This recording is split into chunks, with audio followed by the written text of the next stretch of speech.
This channel does not promote any violence, harmful, or illegal activities. All content provided by this channel is meant for an educational and information purpose only. বাংলাদেশের উত্তপ্ত পরিস্থিতি এবং সেই উত্তপ্ত পরিস্থিতির মধ্যে দিয়ে বিভিন্ন জায়গায় যে সীমান্ত পার সেখান দিয়ে কিন্তু জঙ্গি অনুপ্রবেশের মতো ঘটনা ঘটছে এবং ভারত এবং বাংলাদেশের মধ্যে পশ্চিমবাংলায় অবস্থিত যে সমস্ত সীমান্তগুলো রয়েছে সেই সীমান্তগুলো সবচাইতে বৃহত্তর সীমান্ত বলা যেতে পারে এবং সেখানে অনেক জায়গায় দেখা যাচ্ছে কাঁটা তারের বেড়া নেই এবং না থাকার কারণে কিন্তু জঙ্গি অনুপ্রবেশের মতো সমস্যা বাড়ছে। তারপরে পাসপোর্ট কাণ্ডে জালিয়াতির ঘটনা, সেই ঘটনাও কিন্তু এই জঙ্গি অনুপ্রবেশকে আরো অনেকটাই উস্কে দিচ্ছে। সব মিলিয়ে অনুপ্রবেশের যে সমস্যা সেটা কিন্তু অনুপ্রবেশের যে আশঙ্কা সেটা অনেকটাই কিন্তু বাড়ছে এবং বাংলাদেশে উত্তপ্ত হওয়ার পর থেকে এই অনুপ্রবেশের আশঙ্কা যেন ক্রমশই দিনের পর দিন বাড়ছে। রাজ্যের একাধিক ভারত বাংলাদেশের সীমান্তে রয়েছে উন্মুক্ত কাঁটাতার এবং অতন্ত্র প্রহরায় রয়েছেন বিএসএফ। এই বিষয় নিয়ে বিস্তারিতভাবে আমরা কথা বলবো আমাদের প্রতিনিধি বিশ্বজিৎ দেবনাথের সঙ্গে। ইতিমধ্যে গেদে সীমান্ত থেকে কিন্তু রয়েছে আমাদের প্রতিনিধি বিশ্বজিৎ। গেদে সীমান্ত দিয়ে কি ধরনের সমস্যার সম্মুখীন হতে হচ্ছে? দেখো, গেদে বাংলাদেশ সীমান্তর যেসব বিভিন্ন জায়গায় কিন্তু তার কাটা নেই।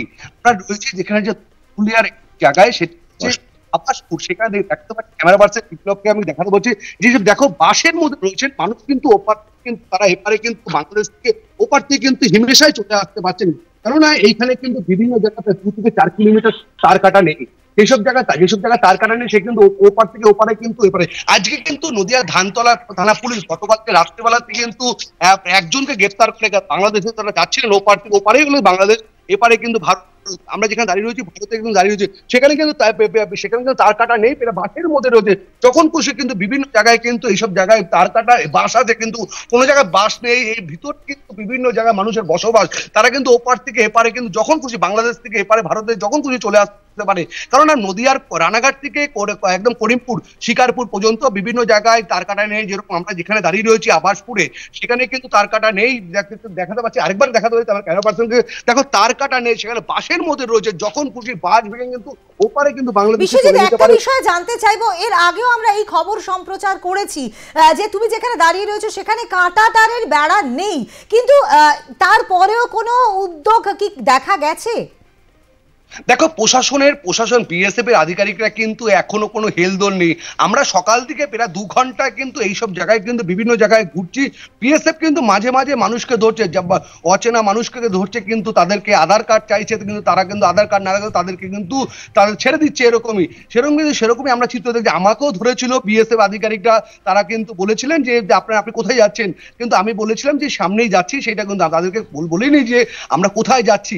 সেই জন্য আমাদের থেকে আধার গেদে বর্ডার থেকে সরাসরি রয়েছে আমাদের প্রতিনিধি বিশ্বজিৎ দেবনাথ। আমরা কথা বলছি এবং সেই ছবি এর আগেও দেখানো হয়েছে যেখানে কিন্তু কাঁটা তারের বেড়া নেই এবং জঙ্গি অনুপ্রবেশের মতো ঘটনা যেখানে দিনের পর দিন ঘটে যাচ্ছে, সেখানে এইরকম কাঁটা তারহীন বিভিন্ন বর্ডার রয়েছে যেখান দিয়ে একেবারে নির্বিঘ্নে কিন্তু যে কোনো জঙ্গি অনুপ্রবেশ ঘটতে পারে। তার সঙ্গে সঙ্গে যে পাসপোর্ট জালিয়াতি হচ্ছে এই ঘটনাকে কিন্তু আরো অনেকটাই উস্কে দিতে পারে। আমরা আবারও যোগাযোগ করার চেষ্টা করবো আমাদের প্রতিনিধি বিশ্বজিৎ দেবনাথের সঙ্গে। বিশ্বজিৎ, যেমনটা তুমি বলছিলে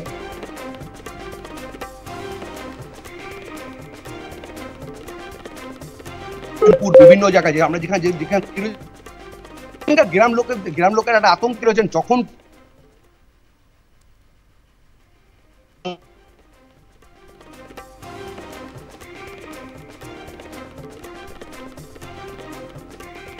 আমরা আবারও যোগাযোগ করার চেষ্টা করবো আমাদের প্রতিনিধির সঙ্গে, কিন্তু আপনাদেরকে জানাই যে বাংলাদেশ উত্তপ্ত হওয়ার পর থেকে কিন্তু অনুপ্রবেশের আশঙ্কা বাড়ছে। যেমনটা আমাদের প্রতিনিধি আমাদের জানাচ্ছিলেন যে এইখানে কিন্তু জঙ্গি হিসেবে কিন্তু ধৃত হয়েছেন এক ব্যক্তি। সুতরাং প্রতিদিন প্রতি মুহূর্তে কিন্তু এই জঙ্গি অনুপ্রবেশের ঘটনা ঘটছে এবং বিএসএফ তৎপরতায় রয়েছেন, কিন্তু যেহেতু কাঁটা তারের বেড়া নেই সেহেতু কিন্তু এই ধরনের সমস্যা, জঙ্গি অনুপ্রবেশের মতো ঘটনা কিন্তু অহরহ ঘটছে এবং একটি বিস্তীর্ণ অঞ্চল জুড়ে কিন্তু এরকম কাঁটা তারের বেড়া নেই, যার ফলে অনুপ্রবেশের মতো সমস্যা কিন্তু আরো বাড়তে পারে এমনটাই আশঙ্কা করা হয়েছে।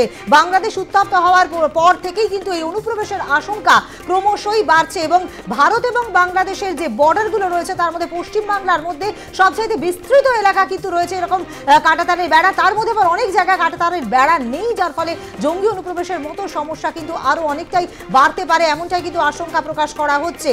বাংলাদেশে যখন সংখ্যালঘু সম্প্রদায়ের মানুষের উপর অত্যাচার চলছে, নানা রকম ঘটনা পাওয়া যাচ্ছে, যেখানে কিন্তু অশান্তির নিত্য নৈমিত্তিক ঘটনা, সেখানে কিন্তু অনুপ্রবেশ ঘটছে এবং তার সঙ্গে সঙ্গে যে জাল পাসপোর্ট কাণ্ড, সেই পাসপোর্ট কাণ্ডেও কিন্তু ইতিমধ্যেই বহু ব্যক্তির যোগাযোগ কিন্তু দেখা যাচ্ছে। জঙ্গি অনুপ্রবেশ সব মিলিয়ে কিন্তু এই মুহূর্তে অত্যন্ত চিন্তার বিষয়। আমরা আবারও যোগাযোগ করার চেষ্টা করেছি আমাদের প্রতিনিধি বিশ্বজিৎ দেবনাথের সঙ্গে। বিশ্বজিৎ, যেমনটা তুমি বলছিলে, দেখো যখন খুশি জঙ্গি কিন্তু তারা কিন্তু ভারতে আসতে পারেন, বাংলাদেশ থেকে কিন্তু ভারতে আসতে পারেন, সেরকমই সম্ভাবনা। কিন্তু বিএসএফ এর আধিকারিকরা কিন্তু আমরা দেখে আসি সকাল থেকে কিন্তু পুরো নির্দেশ, সেখানে কিন্তু বিভিন্ন জায়গায় তার কাটা নেই, সেসব জায়গায় কিন্তু বিএসএফ আধিকারিক কিন্তু টহল দিতে আমরা দেখছি না। দেখতে পাচ্ছ আমার ক্যামেরা পার্সন আরেকবার বিপ্লবকে বলছি, আরেকবার দেখাতে বলছি, দেখো বাসের মধ্যে বাস রয়েছে, কিন্তু বাসের ওপার থেকে কিন্তু এপারে কিন্তু মানুষ সীমেশায় চলে আসতে পারে বাংলাদেশ থেকে এপারে। কিন্তু কেন দিনের পর দিন এখানে রাত হলে কিন্তু অন্ধকার, মানুষের ঘোরা এসে কিন্তু মানুষ কিন্তু এখানে যাতায়াত করতে পারে না। রাত হলে গরু চালান, বিভিন্ন সময় এসে কাজ চলে, কিন্তু রাতের অন্ধকারে ওখান থেকে এপারে কিন্তু বাংলাদেশ থেকে ভারতে